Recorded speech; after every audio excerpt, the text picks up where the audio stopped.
Bom dia a todos. Então, hoje eu quero conversar um pouquinho, especialmente com os adolescentes e jovens, e com mães e pais de adolescentes e jovens, né?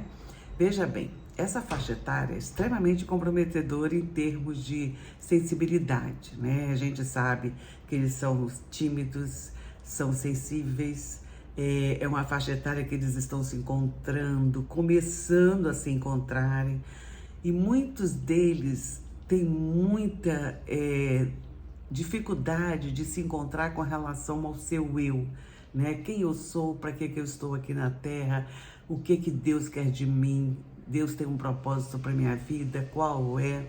Bom, isso aí é cada um com Deus. Mas não vou poder falar nada sobre isso. Cada um vai ter que buscar o Senhor. A Bíblia diz assim: buscar-me-eis e me achareis, quando me buscares de todo o vosso coração. Se você buscar o Senhor de todo o seu coração, alma e entendimento, Deus vai mostrar para você o caminho que você tem que seguir. E você vai ser vitorioso, sim. Vai vir dificuldades? Óbvio. Tudo na vida tem dificuldade, né?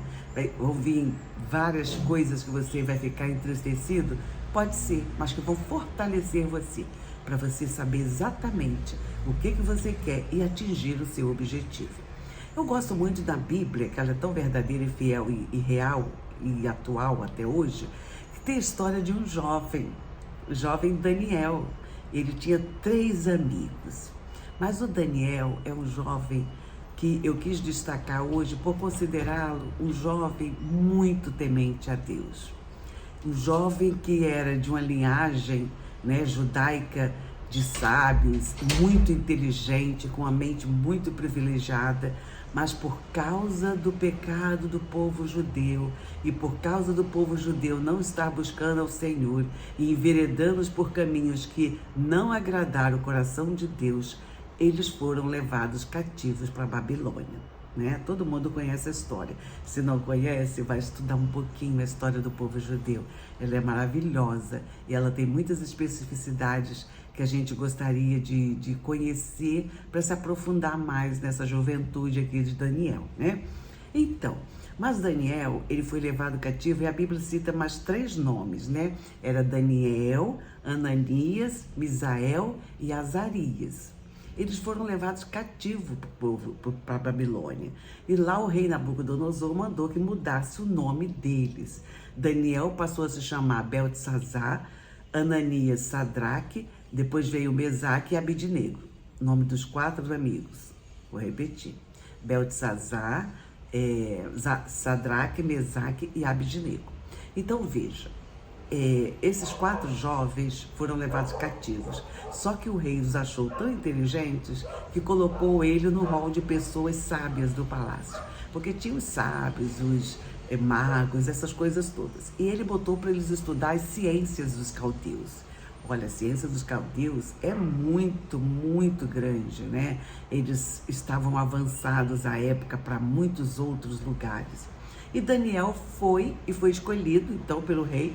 E teve certo dia que o chefe dos eunucos chegou para eles e falou assim, para todos: olha, o rei mandou que vocês comessem só dessas iguarias e bebessem das iguarias real e que vocês bebessem o vinho do rei. Gente, eu não tô falando nada contra vinho não, tá? Que um vinho assim, de vez em quando, no restaurante, quando você vai jantar com seu marido, ou mesmo assim você, né? Ou mesmo né? Depende. Você com Deus também. Não vou ficar dando receita se pode ou se não pode, não. Porque o vinho, agora, dizem que é diferente da época. Não sei, não estava lá. Mas eu vou falar do que eu entendo.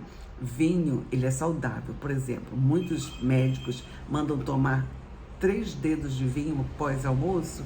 E aí eu lembro do apóstolo Paulo, quando falava assim: Timóteo, toma um pouquinho de vinho para o seu estômago, né? E aí, mesmo assim, sendo às vezes uma normalidade entre o povo judeu, Daniel se recusou. Ele falou assim: eu não quero comer das iguarias do rei e nem vou beber do seu vinho.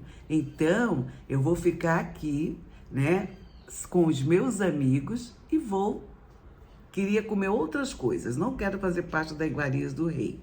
Gente, acredita que eles fizeram isso? E aí ele falou assim: Daniel, não posso fazer isso. Por quê? Porque vocês estão sob os meus cuidados. Se o rei souber disso, a minha cabeça vai ficar comprometida, Daniel.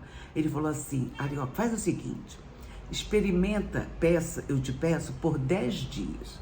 E dei-nos legumes a comer e água a beber. Se durante esses 10 dias a gente estiver com o semblante caído e não estiver tão forte quanto os outros, aí você pode tirar e nos dar todas as iguarias do rei, o vinho, tudo que eles comem nós vamos comer. Aí ele falou assim, então tá bom. A gente passaram os 10 dias. Ao final dos 10 dias, o eunuco chegou e chamou, né? Eles falaram assim, e ele olhou para eles e falou, gente, vocês estão mais fortes do que todos os outros. Vocês estão... Depois que eu experimentei vocês nesses 10 dias, eu vejo que vocês estão com semblante muito bom, estão bem descansados. E falou assim, então tá, então vocês podem permanecer com essa comida. Ao final dos 3 anos, que foi o período que o rei deu para eles, né, para esse tempo de preparo, ele foi se comparecer diante do rei. E a Bíblia diz que Daniel, Ananias, Misael e Azarias, eles foram considerados 10 vezes mais doutos, ou seja, mais inteligentes do que todos os outros. Aí você fala assim, mas uma mesa real para comer legumes e beber água, são muito bobos. Claro que eu ia comer. Gente, aí é que entra a diferença. Cada um com a sua concepção. Daniel não queria se misturar. Ele queria, mesmo ali onde ele estava, continuar adorando a Deus, fazendo a vontade de Deus e não se contaminando com as coisas que ele sabe que não faria bem para a sua vida e dos seus amigos. É claro que ele optou por ele, os amigos o acompanharam. Eles eram amigos de verdade. Depois, no decorrer da história, tem outras histórias de Daniel que eu pretendo depois conversar um pouquinho mais. Mas hoje é sobre essa questão, não contaminar-se. Olha, eu morei a minha adolescência, a minha infância praticamente foi no Rio, que eu já cheguei lá com 6 anos, 6 para 7, e a adolescência toda foi no Rio. E eu penso assim, que eu tinha colegas, estudei escola pública no Rio, depois eu fui fazer o magistério, né? Mas veja, sempre estudei em escolas públicas. Eu me achava linda, né? Na época, e hoje ainda me acho, porque se eu não gostar de mim, quem vai gostar, né? Nós temos que nos gostar da gente, amar o próximo como a mim mesma, então tem que me amar. Tem fulana que é linda, maravilhosa, aleluia, Deus conserve ela cada dia mais linda, e eu vou me achar linda também, porque foi Deus que me fez assim, e eu vou ser linda aos meus olhos e aos olhos do Pai, principalmente. Então veja, o que acontece? As pessoas, eu não me contaminava, eu procurava não me contaminar, sabe? Não ia onde eles iam, às vezes, porque eu sabia que não ia ser bom para mim. Se fossem beber, eu não ia com eles. Por quê? Porque eu sabia que eu não poderia fazer aquelas coisas, né? Então, eu não ia. Mas a gente tem que ter opção. Mas nem por isso eu deixava de ser amiga deles. A gente fazia trabalho juntos.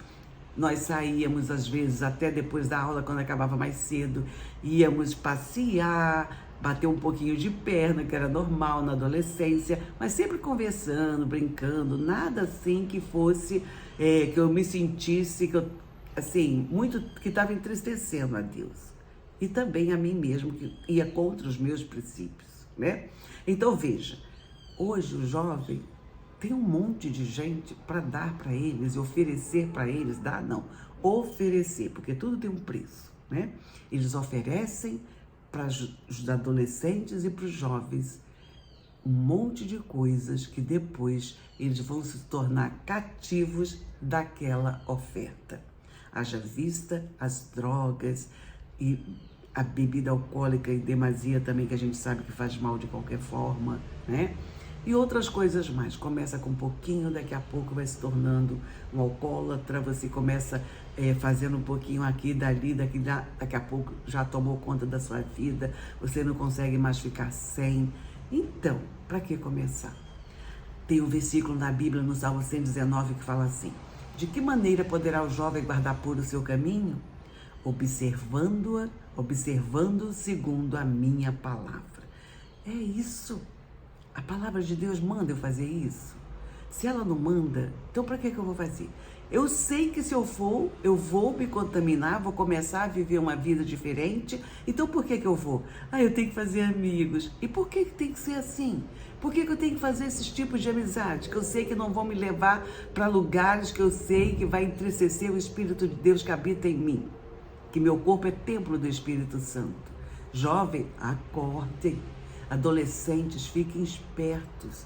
Precisam de ajuda, busquem os pais. Se precisar, busquem os professores das escolas dominicais. Peçam ao seu pai para colocar você no terapeuta cristão. Se precisar, se você tiver alguma dificuldade nessa fase de identidade, busque ajuda. Não tenha vergonha, busque ajuda. Sempre é tempo de buscar ajuda. Nós temos visto assim uma infinitude aí de adolescentes doentes, depressivos, e outras coisas mais que eu não vou falar aqui para não incentivar. Mas por quê? Porque eles não se encontraram. Então é importante a família estar atenta a isso, ficar atento às atitudes dos filhos adolescentes e também dos jovens, porque não é porque já está jovem que eu vou deixar fazer o que ele quiser. Não, enquanto estiver na nossa casa, eles são nossos filhos e a gente tem cuidado deles. Tem que cuidar sim, né? Fazer o melhor sempre, conversar. Eu penso que o diálogo é imprescindível, é condição sine qua non para qualquer pai e mãe hoje em dia, sabe? Deixe de fazer um monte de coisas, mas não deixe de dialogar com seus filhos.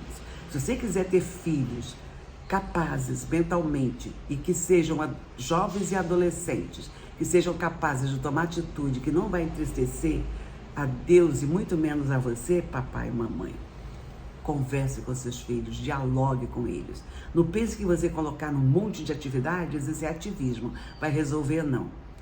Ele vai fazer o que ele considerar pertinente, que você também como pai e mãe, mas ajude-os nas decisões que eles tomarem, para que eles sejam iguais a Daniel. Eles têm uma atitude, não, eu não vou fazer isso. E mesmo que ele tivesse que fazer, ele iria fazer porque ele era obediente, ele obedecia a Deus. E como filho de Deus, ele teria que obedecer. Mas eles fizeram um caminho alternativo e Deus os abençoou. E porque Deus os abençoou, eles foram achados 10 vezes mais doutos, mais inteligentes do que os outros. E eles passaram a ser sábios numa terra estranha em que eles eram cativos. Olha que bênção! Deus honra. Permita que Deus honre você no sentido de abençoar a sua vida e que você possa frutificar a 30, 60 e a 100 por um. Seja um adolescente, um jovem comprometido com Deus e com a sua palavra. Passarão os céus e a terra, mas a palavra de Deus jamais passará. Que Deus esteja abençoando a sua vida, adolescente, a sua vida, jovem, para que vocês possam crescer na graça e no conhecimento do Senhor e Salvador Jesus Cristo. Amém? Um abraço grande, um sábado abençoador para você e para sua família. Tchau.